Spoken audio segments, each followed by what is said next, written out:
Hello everyone, welcome to this video. Welcome to judiciary point, a part of platform. तो guys, आज की video में हम लोग बहुत ही इंपॉर्टेंट चीज़ डिस्कस करने वाले हैं और वो है regarding how to crack judiciary. और जुडिशरी क्रैक करने के लिए आपको कौन कौन सी स्ट्रैटेजीज अप्लाई करनी चाहिए, तो यही सब इस वीडियो में हम लोग डिस्कस करने वाले हैं। ये वीडियो आपके लिए बहुत ही इंपॉर्टेंट होगी अगर आप जुडिशरी की तैयारी कर रहे हो या करने की सोच रहे हो। तो इस वीडियो को कहीं से भी स्किप मत करिएगा, लास्ट तक देखिएगा, इंपॉर्टेंट वीडियो है। और गाइस, वीडियो स्टार्ट करने से पहले मैं आपको हमारे कोर्स से इंट्रोड्यूस कराना चाहूँगा। अगर आप जुडिशरी करने का सोच रहे हो तो आप इस कोर्स में एनरोल कर सकते हो। और गाइस, कोर्स का नाम है प्रयास। ये 15 मंथ्स का कोर्स है। इसमें आपको लाइव क्लासेस भी मिलेंगी और रिकॉर्डेड क्लासेस भी मिलेंगी, जिसको आप कभी भी अपने सुविधा के हिसाब से देख सकते हो। इसके अलावा आपको पीरियोडिक टेस्ट भी मिलेंगे, जहाँ पे आप अपने आप को एनालाइज भी कर सकते हो कि आप कितना इंप्रूव कर रहे हो। और हमारा ये कोर्स आपको कई सारे स्टेट जुडिशरी एग्जाम की तैयारी करने में मदद करेगा, जैसे उत्तर प्रदेश, मध्य प्रदेश, छत्तीसगढ़, दिल्ली, हरियाणा, उत्तराखंड, बिहार, झारखंड, राजस्थान और हिमाचल प्रदेश। और गाइज, ये कोर्स 15 मंथ्स का होने वाला है, जिसमें आपको बुक्स भी दी जाएंगी जो आपके घर तक पहुंचा दी जाएंगी डिलीवरी के थ्रू। और कोर्स का प्राइस है सिर्फ 29,999।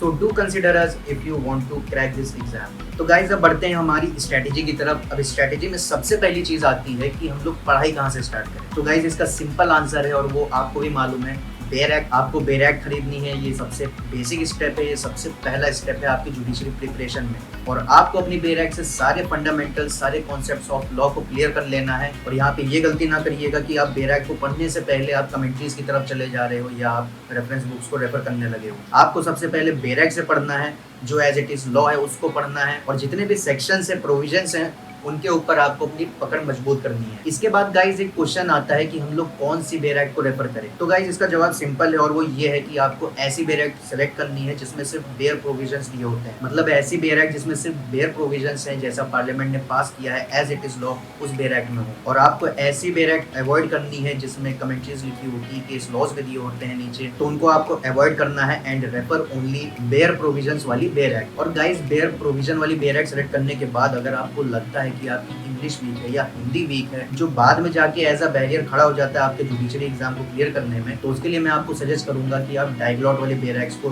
प्रीफर करें। मतलब ऐसी बेयर एक्ट जिसमें आपको इंग्लिश प्रोविजंस भी मिल जाएंगे, उसकी हिंदी प्रोविजंस भी मिल जाएंगे। तो अगर आपकी इंग्लिश अच्छी है, हिंदी थोड़ी कमजोर है, तो आप इंग्लिश में पढ़ना, फिर उसका हिंदी ट्रांसलेशन भी आप पढ़ना। अगर आपकी हिंदी कमजोर है तो आप हिंदी वाला पहले पढ़ना, फिर उसका इंग्लिश वाला ट्रांसलेशन पढ़ना। तो ये वाली एक्सरसाइज आपको लैंग्वेज गैप को कवर करने में बहुत ही ज्यादा मदद करेगा बाद में। तो इस चीज का ध्यान रखिएगा। और गाइस, जब भी आप बेयर एक्ट पढ़ना, तो उसमें कुछ इंपॉर्टेंट सेक्शंस होते हैं जो काफी बड़े भी होते हैं, तो उनको आप एक साथ मत पढ़ना, उनको तोड़ तोड़ के पढ़ना। और हो सके तो बेयर एक्ट में साइड में डायग्राम या फ्लो चार्ट बनाने की कोशिश करना, तो आपको उसमें मतलब बाद में रिवीजन करने में भी आसानी होगी और आपको चीजें समझ में भी आएंगी और अच्छे से। तो इस चीज का आप ध्यान रखिएगा। अब हम लोग बढ़ते हैं अपने नेक्स्ट स्टेप की तरफ, कि जब हम लोग बेयर एक्ट पढ़ लेते हैं, हम लोग अपने फंडामेंटल्स को क्लियर कर लेंगे, हम अपने कॉन्सेप्ट्स को क्लियर कर लेंगे, तब उसके बाद हमको क्या करना है। तो गाइस, हमारा नेक्स्ट स्टेप है, after reading the bare act, हम लोगों को कमेंट्रीज या फिर रेफरेंस बुक्स को रेफर करना है फॉर मोर क्लियर अंडरस्टैंडिंग। जो भी हम लोगों ने कंसेप्ट्स को समझा है, फंडामेंटल्स को समझा है, उनको और भी डिटेल में पढ़ना है इन बुक्स के थ्रू। तो इससे आपकी अंडरस्टैंडिंग और भी अच्छी हो जाएगी और आपको कंसेप्ट्स और भी अच्छे से समझ में आएंगे। और यही है गाइज हमारा स्टेप 2। तब इसके बाद हम लोग बढ़ते हैं अपने नेक्स्ट स्टेप की तरफ, स्टेप 3,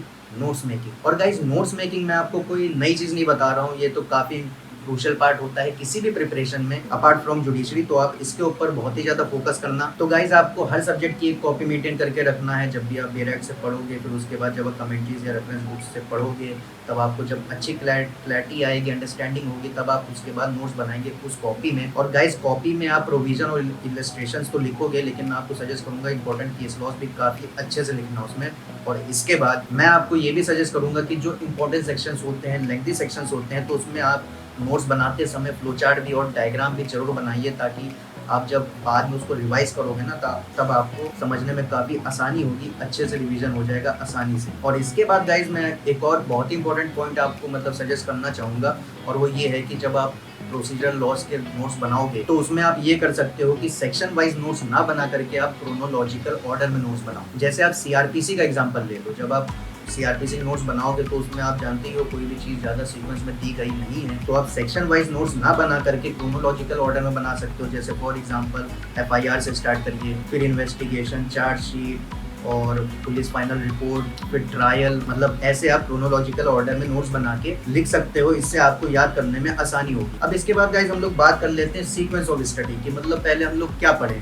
तो गाइज मैं सजेस्ट करूंगा कि आप सब्सटैंटिव लॉ को पहले पढ़िए और प्रोसीजरल लॉज को बाद में पढ़िएगा। और ये चीज आपने खुद भी फील किया होगा जब आप कॉलेज में हुआ करते थे। आप सोच के देखिए, आपको सीआरपीसी पहले पढ़ाया जाए और आईपीसी बाद में पढ़ाया जाए तो आपको क्या चीजें समझ में आएगी। तो इसलिए गाइज पहले सब्सटैंटिव लॉ पहले पढ़िएगा, प्रोसीजरल बाद में पढ़िएगा। डायरेक्ट प्रोसीजरल लॉ के ऊपर मत चले जाइएगा, नहीं तो दिक्कत होगी आपको तैयारी करने में और चीज़ें आपके लिए डिफिकल्ट हो सकती हैं। इसके बाद गाइज मैं आपको ये भी सजेस्ट करना चाहूँगा कि आप इजी सब्जेक्ट से पहले स्टार्ट करिएगा। जैसे आपका कॉन्स्टिट्यूशनल लॉ हो गया, आपकी आईपीसी हो गई, तो इससे आपको कॉन्फिडेंस अच्छा मिलेगा और आपको बहुत ही अच्छी शुरुआत मिलेगी आपकी प्रिपरेशन में। तो ये चीज़ इंपॉर्टेंट है। इसके अलावा गाइज जो मैंने आपको शुरुआत में सीक्वेंस बताया कि आपको पहले बेयर एक्ट से पढ़ना है, फिर आपको कमेंट्रीज या रेफरेंस बुक्स को रेफर करना है, फिर उसके बाद आपको नोट्स बनाना है। तो इस सीक्वेंस को आप चेंज मत करिएगा। आप कोई भी लॉ पढ़ने जाइएगा तो सबसे पहले बेयर एक्ट से स्टार्ट करिएगा। बेयर एक्ट आपकी बाइबल है, तो इस चीज़ का आप ध्यान रखिएगा। इसके अलावा गाइज नेक्स्ट पॉइंट है हमारा रिगार्डिंग प्रैक्टिस, जो कि बहुत ही इंपॉर्टेंट पॉइंट है। इसको आपको स्किप नहीं करना है, बिल्कुल भी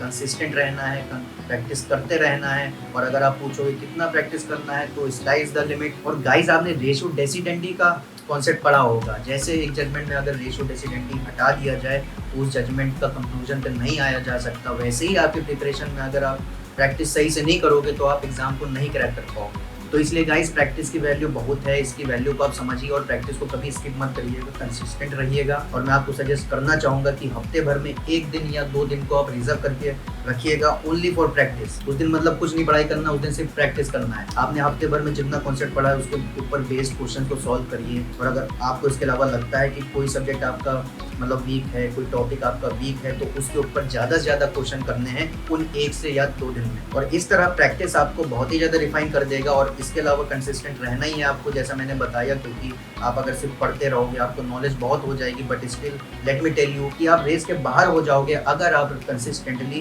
प्रैक्टिस नहीं करोगे। और इसके बाद इससे फर्क नहीं पड़ेगा कि आप कितनी नॉलेज लेके बैठे हो। तो इस चीज़ का आप ध्यान रखिएगा। इसके अलावा एक और बहुत इंपॉर्टेंट मैं पॉइंट आपको सजेस्ट करना चाहूँगा कि कई लोग ऐसा सोचते हैं कि उनका माइंडसेट होता है कि प्रीलिम्स का एग्जाम पहले होता है तो प्रीलिम्स के लिए ज़्यादा पढ़ते हैं, मेंस के लिए बाद में पढ़ते हैं, मेंस के लिए कम पढ़ते हैं। वो लोग सोचते हैं कि प्रीलिम्स जब निकल जाएगा तो हम लोग मेंस के लिए आंसर राइटिंग कर लेंगे, पढ़ के निकाल देंगे। लेकिन ये बहुत ही बड़ा ब्लंडर होता है, बहुत ही बड़ी मिस्टेक होती है, ये आप मत करिएगा। आप प्रीलिम्स और मेंस के लिए दोनों के लिए एक साथ पढ़ते रहिएगा और प्रैक्टिस करते रहिएगा। तो इस चीज़ का आप ध्यान रखिएगा। अब बढ़ते हैं हमारे नेक्स्ट पॉइंट की तरफ और वो है रिगार्डिंग रिवीजन। रिवीजन तो गाइस बहुत ही ज़्यादा इंपॉर्टेंट है। आप जुडिशरी एग्जाम जब लिखने जाओगे तो उससे पहले आपकी 4 से 5 बार हर सब्जेक्ट का रिवीजन होना चाहिए, नहीं तो आप जितना पढ़े हुए होगे वो भूल जाओगे। फिर जब आप एग्जाम में बैठोगे तो आप कहोगे अरे ये तो मैंने पढ़ा था, मुझसे नहीं हो पाया आज। तो इस सिचुएशन को नहीं लाने देना है, इसलिए रिवीजन करते रहना है। और गाइस मैंने आपको बताया था ना कि प्रैक्टिस का इंपॉर्टेंस बहुत ही ज़्यादा है। जब आप प्रैक्टिस कंसिस्टेंटली करोगे, रेगुलरली करोगे और ज़्यादा से ज़्यादा करोगे ना, तब चीज़ें आपके दिमाग बैठती जाएंगे, सारे कॉन्सेप्ट, सारे फंडामेंटल्स आपके दिमाग में बैठते जाएंगे और इससे आपको रिवीजन में बहुत ही ज़्यादा आसानी होगी। तो ये चीज़ भी आपको करते रहना है। अब बढ़ते हैं गाइस नेक्स्ट पॉइंट की तरफ जो है रिगार्डिंग प्रीवियस ईयर क्वेश्चंस। ये भी गाइस बहुत ही ज़्यादा इंपॉर्टेंट है। एग्जाम देने से पहले आपको एग्जाम के बारे में मतलब पता करना पड़ेगा कि उसका क्या ट्रेंड है, कौन से क्वेश्चंस ज़्यादा पूछे जाते हैं, कौन से क्वेश्चंस कम पूछे जाते हैं, कौन से पोर्शन ऑफ लॉ से ज़्यादा क्वेश्चंस आते हैं और कहाँ से कम आते हैं। और इस चीज़ की एक इमेज बनाने के लिए, आइडिया लगाने के लिए आपको ये प्रीवियस ईयर क्वेश्चंस एनालाइज करने होंगे, स्पेशली उस स्टेट के लिए जिस स्टेट के एग्जाम की तैयारी आप करना चाह रहे हो, जिसको आप टारगेट बनाए हो। और इसी को गाइस कहते हैं स्मार्ट वर्क। जो आपको करना है, सिर्फ हार्ड वर्क नहीं करना है। और इसी स्मार्ट वर्क से गाइस आपको आइडिया लगाना है कौन सी चीज़ ज़्यादा पूछी जा रही है, उस टॉपिक को आपको और भी ज़्यादा डिटेल में बहुत ही अच्छे से पढ़ना है। और मैं आपको सजेस्ट करूंगा कि आप हर स्टेट के प्रीवियस ईयर क्वेश्चंस को एनालाइज करना, तो इससे आपको एक बहुत ही अच्छी अंडरस्टैंडिंग मिल जाएगी कि एग्जाम में क्या क्या पूछा जाता है। तो जब भी आप एग्जाम देने जाओगे ना, तब आपको वहाँ पे कोई सरप्राइज एलिमेंट नहीं मिलेगा। तो इस चीज़ का भी आप ध्यान रखिएगा। नेक्स्ट पॉइंट गाइज ये है कि आपको अदर सब्जेक्ट्स पे भी फोकस करना है, आपको सिर्फ लॉ नहीं पढ़ना है। कई लोग ऐसा सोचते हैं कि जब वैकेंसी आएगी तब ये जो अदर सब्जेक्ट्स हैं, जैसे आपके लैंग्वेज के पेपर हो गए, आपकी जो जीके होगी, जनरल नॉलेज जिसमें स्टैटिक पार्ट होता है, जो आपका करंट अफेयर होता है, उसको कुछ लोग सोचते हैं कि जब वैकेंसी आएगा तब लास्ट टाइम पे इनके ऊपर अच्छे से फोकस कर लेंगे, सब अच्छे से कवर हो जाएगा। लेकिन गाइज आपको ये गलती नहीं करना है, क्योंकि ये ऐसे सेक्शन है जो आपको एडिशनल नंबर्स देते हैं, एक्स्ट्रा मार्क्स देते हैं, एग्जाम में आपको एक एज देते हैं। और गाइज यही छोटी छोटी गलतियां जो आपको नहीं करनी है, नहीं तो आपको एग्जाम में कट ऑफ क्लियर करने में दिक्कत आने वाली है। और गाइज जिस भी पर्टिकुलर स्टेट के एग्जाम को आप टारगेट कर रहे हो उसके लोकल लॉज के ऊपर भी अच्छे से एम्फेसिस करिएगा। और गाइज जब भी आप पढ़ाई करो तो मैं आपको ये भी सजेस्ट करना चाहूँगा कि आप एक बड़े सब्जेक्ट और एक छोटे सब्जेक्ट का कॉम्बिनेशन बनाओ। जैसे फॉर एग्जांपल अगर आप कॉन्स्टिट्यूशन पढ़ रहे हो तो उसके अलावा साथ में उसके आप कोई छोटा सा एक्ट भी साथ में पढ़ सकते हो, इससे चीज़ें जल्दी होंगी और काफ़ी अच्छे से होंगी। तो गाइज यही है सारे इंपॉर्टेंट पॉइंट्स और इम्पॉर्टेंट स्ट्रैटेजीज जो आपको मिस नहीं करनी है अगर आप जुडिशरी निकालना चाहते हो। And if you like this video तो भाई लाइक के बटन दबा देना, and please do subscribe us for more videos like this in future.